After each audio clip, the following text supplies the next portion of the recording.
Thank you for... I shall get on to those very soon. Okay, let's talk a little bit about Barrow-in-Furness. Now, the social media has been alight over the last few days, since about Thursday or Friday, since a young woman in Barrow-in-Furness posted photographs of herself online and said that she had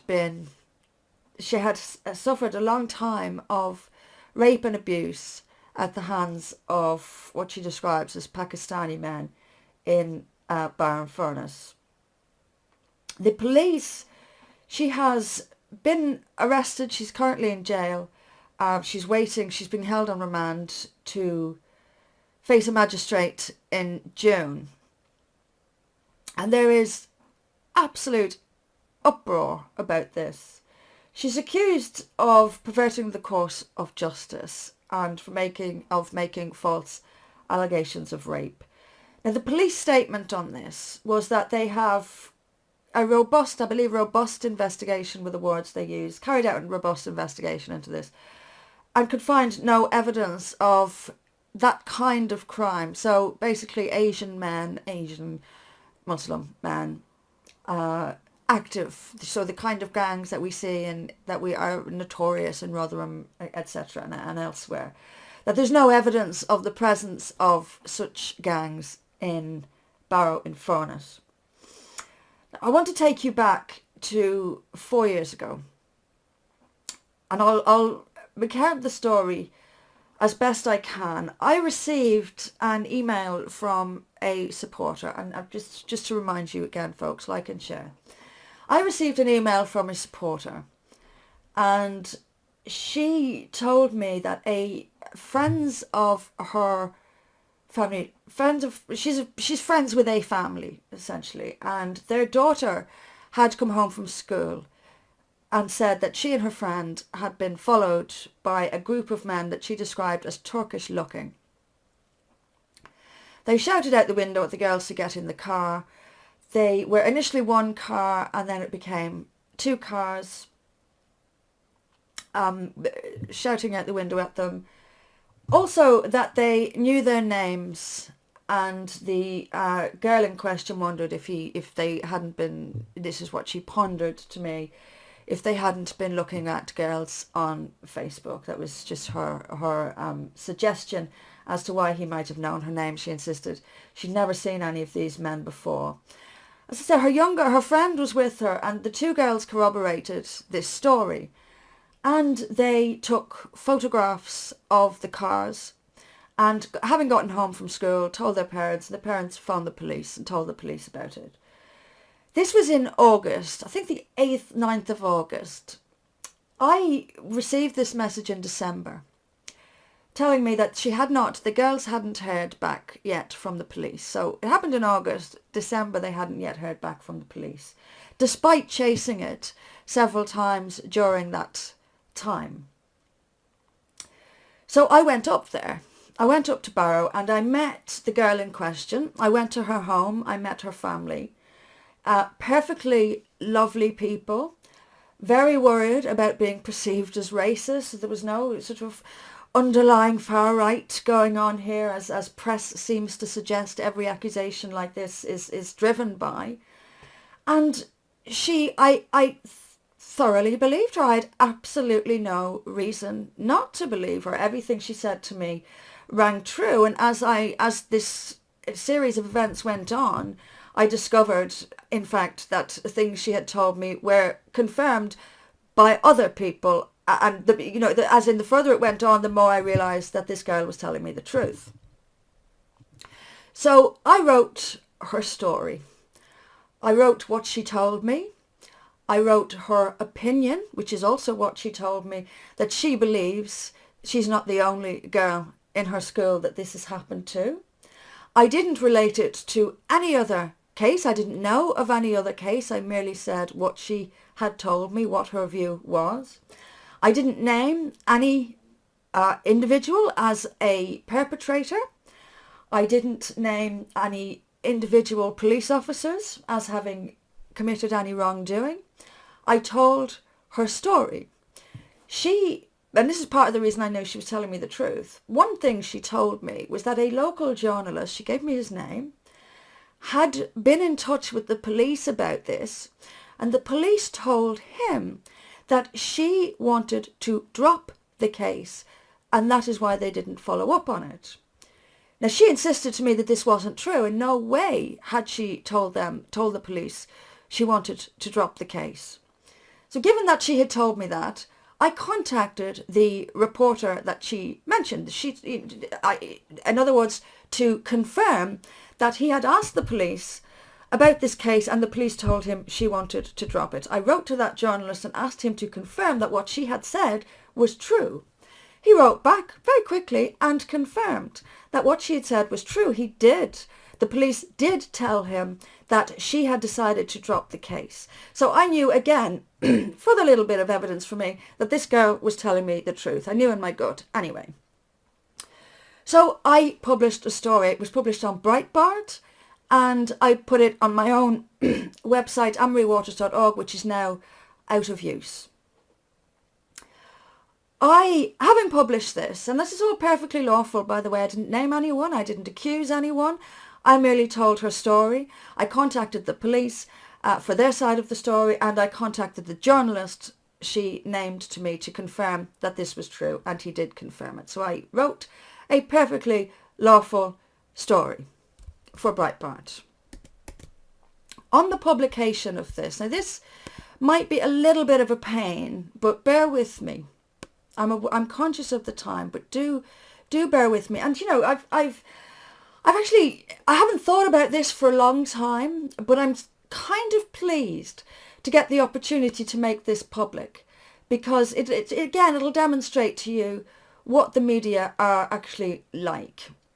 So the person in question who wrote to me after this was published, I had an email from Amy Fenton, and she is the senior reporter in the area for the Northwest Evening News. Northwest Evening Mail. Yes, Northwest Evening Mail. Okay. So she's the chief reporter there, and she's based in Barrow-in-Furness. And this is, after I published, this is the email she sent me. She wrote, "In response to the claims you have made in your blog post and on Twitter about police in Barrow covering up Asian grooming gangs, I have a number of questions for you to assist in an article I'm writing."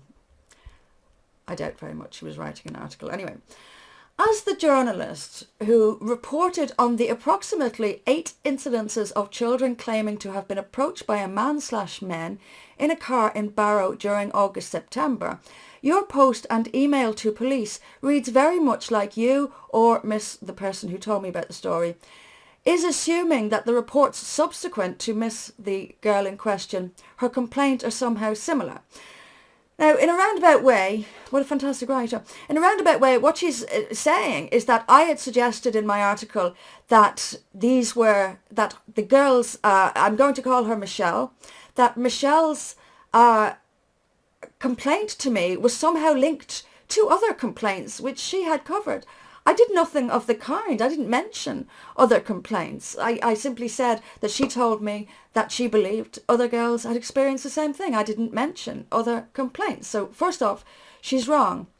She continues, "Having interviewed a number of the parents and children involved in those subsequent reports, which I knew nothing about and said nothing about, I can confirm that the men said to be involved were all described as white." Now, let's think about this for a second. This is the chief reporter for the main local paper in Barrow-in-Furness. She has read an article written by me in which I describe 2 young girls followed home by groups of men in cars shouting obscenities and threats out the window at them. Wouldn't you think that a journalist would want to know more? Wouldn't you think that that would be her starting point? Wouldn't you think if she's going to write to me about it, she would write to me saying, what's going on? I want to get to the bottom of this. If she has had to wait 3 months for a response from the police on a very serious allegation, I want to know what's going on. I'm the local journalist. I will stand for the truth. I want to get to the bottom of this. No. She wrote to me to make sure I knew that the rapists she investigates are white. That's her priority. Not to find out whether what this girl is saying is true, but to make sure everyone knows that white people rape too, you racist. Absolutely unbelievable. Then she goes on, therefore, for you to suggest that this is a catalogue of incidents, I didn't.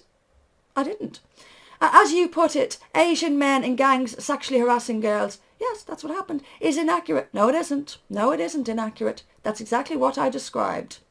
Here she goes on, only one and possibly two of the entirety of the complaints involved a description of men who are Asian or non-white. Once again, she's talking about cases I haven't mentioned. She's talking about the entirety of the complaints. What complaints? I didn't mention other complaints. I told this girl's story. That's all. She goes on, the remaining 8 ranged from an elderly man in his 60s, a young man with a funny earring, 2 men and a dog, and so on.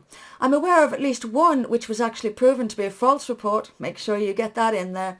Can you please clarify, therefore, why you were linking these with regards to your belief that Asian men are attempting to kidnap, abuse girls in Barrow? Again, I'm not. As a legally... Now, this bit I love. As a legally qualified and experienced journalist and an impartial observer with regards to your complaint towards the police, I find your post highly irresponsible. As a legally qualified... You see, this is what you get. People like this think that people like me are idiots.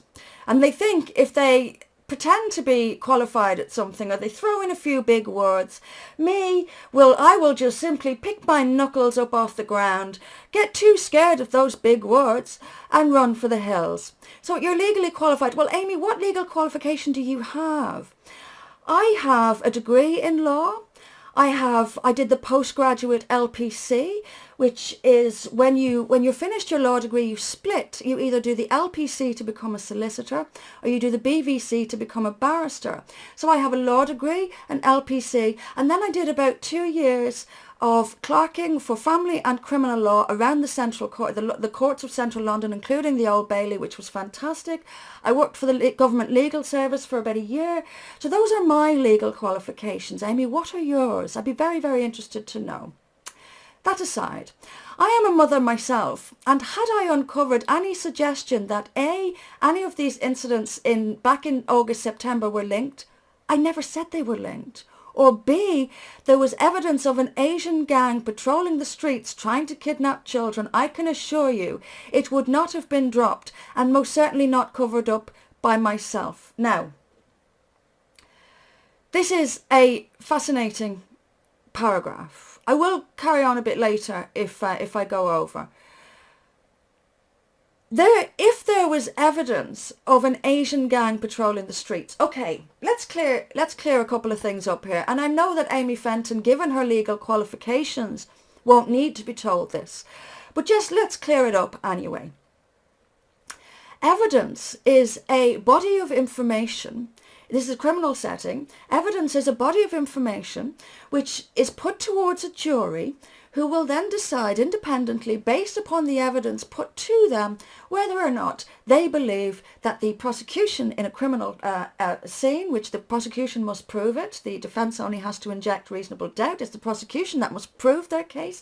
So the prosecution presents the evidence to the jury, a body of evidence, on which the jury decides whether or not to find the person guilty or not guilty. Now, I say body of evidence because that's different from the pieces of evidence which collectively make up the body of evidence. Evidence in a criminal setting includes witness testimony, i.e. witness testimony counts as a piece of evidence to be placed within a body of evidence. A corroborated witness testimony is also evidence which will form part of the body of evidence to be put to the jury. So let me explain. A witness testimony is evidence. a corroborated witness testimony is evidence. And given your legal qualifications, no doubt you know that perfectly well. So given that there was a corroborated story from two young girls, there were photographs, also evidence, there were photographs, you say there was no evidence. There was two witness statements and photographs. What you ought to be doing if you were a journalist is looking at that evidence and trying to uncover the truth. But instead, you are too busy writing to me to tell me that white men rape too. So I wrote back to her. I was told by, I won't name her, who described the men as being like Turks. It was she who told me they were not white. In other words, it was her witness testimony. What is actually irresponsible is not to tell the truth. In other words, if a witness tells you that the men in the car are, quote, like Turks, you should report that and not either ignore it or pretend that they were white. I did not suggest, I went on to tell her, nor do I suggest that all reports of such incidents involve Asian men. Your entire email to me is based on a false premise. I never said that. It is you who made this assumption. She did. I also wrote about the lack of police response. The police hadn't got back to her by December. And again, because this is what I was told. This is perfectly lawful journalism. She wrote back, your evidence, therefore, that there is a gang patrolling Barrow is based on one incident, and your statement that police ignore the report is reported as facts, even though the police say this is not true.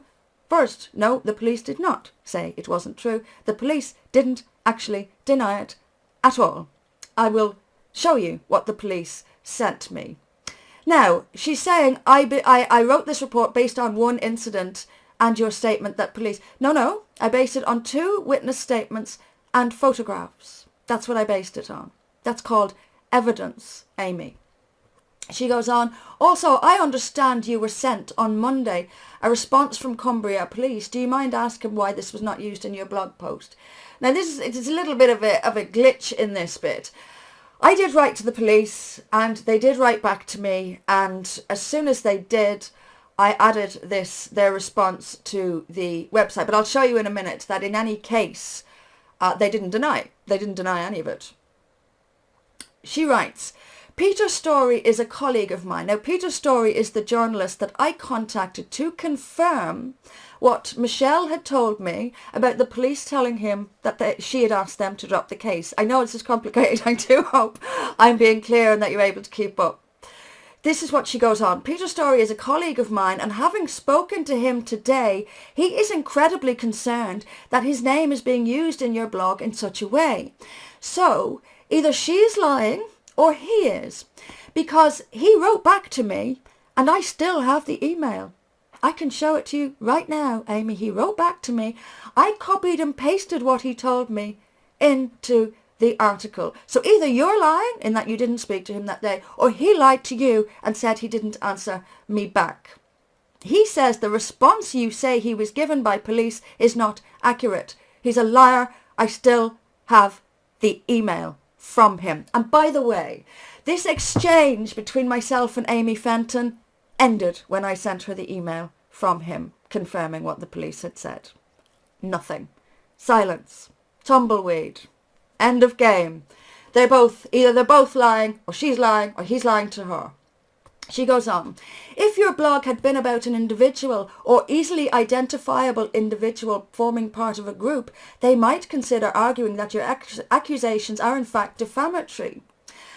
Well, again, you're showing a rather loose grasp of things, Amy, but you understand that I wrote the article with defamation in mind. I know how to write in a non-defamatory way. It's because I have a law degree and actually studied to be a solicitor and worked in the legal system. And that was my legal qualification. So you're trying to blind me with your loose grasp of defamation law isn't going to work, because I wrote it knowing what defamation law is.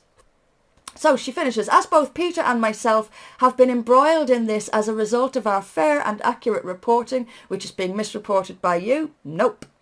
I also have to question the inference anyone could make about our own personal feelings towards the police with regards to this incident. I don't care what your feelings are towards the police, and I don't care what the police think of you. He replied to that email. He told me that. I still have the email, and you know it perfectly well because I sent it to you. So I went back to her saying I hadn't heard from, because at that point I hadn't. And I quoted Peter's story exactly as he sent it to me. I will forward to you. Anyway.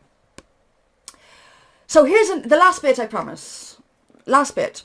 She wrote back, I don't doubt that's what they told you. So when I told her this is what the witnesses said, she wrote back saying, I don't doubt that's what they told you, but is it fair and reasonable to use a third-party quote without checking first with the individual who they claim to have made it? I did check first. I have the email in front of me.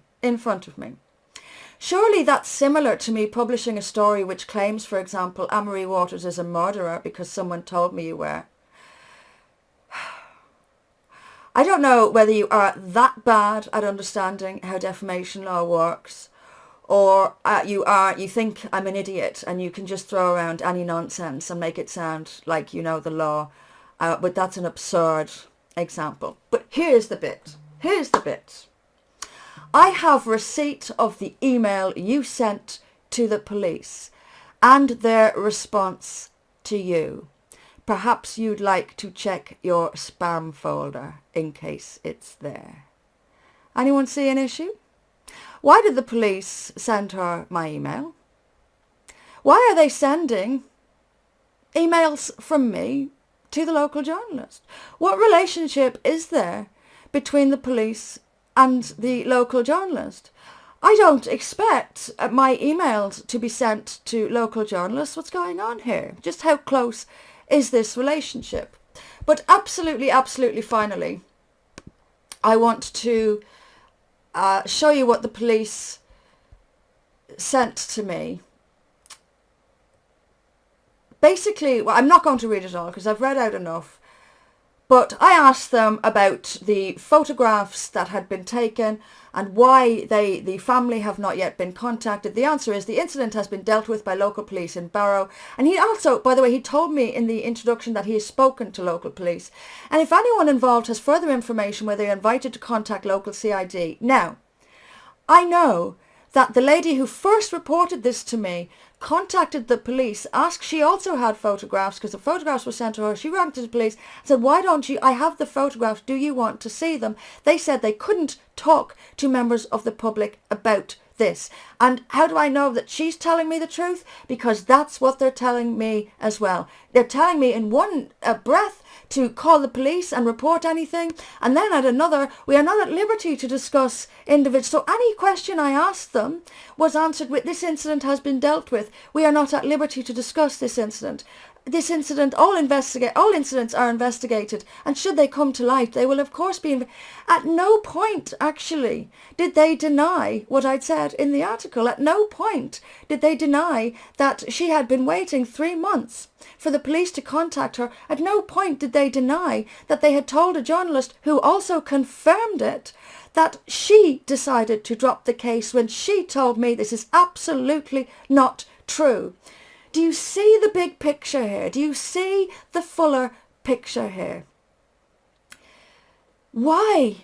First of all, why are the police so pally with the local journalists that they're sending my emails on? Why did she have sight of my emails? And why, when she comes to me, is she coming with anger and antagonism and accusation? Why isn't she coming to me saying, I want the truth about this, please tell me what you know? No, she comes to me to lie, to accuse me of lying, while she's lying through her teeth, and so is her friend, and then to remind me, or to tell me that there's no evidence for any gangs in Barrow-in-Furness.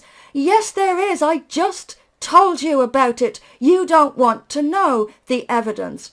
This is what it is like. This is what it's like all the time with this stuff. Now, I don't know the girl Ellie Williams involved in this. I don't know her. I don't know the details of her case. I don't know if she's telling the truth or not.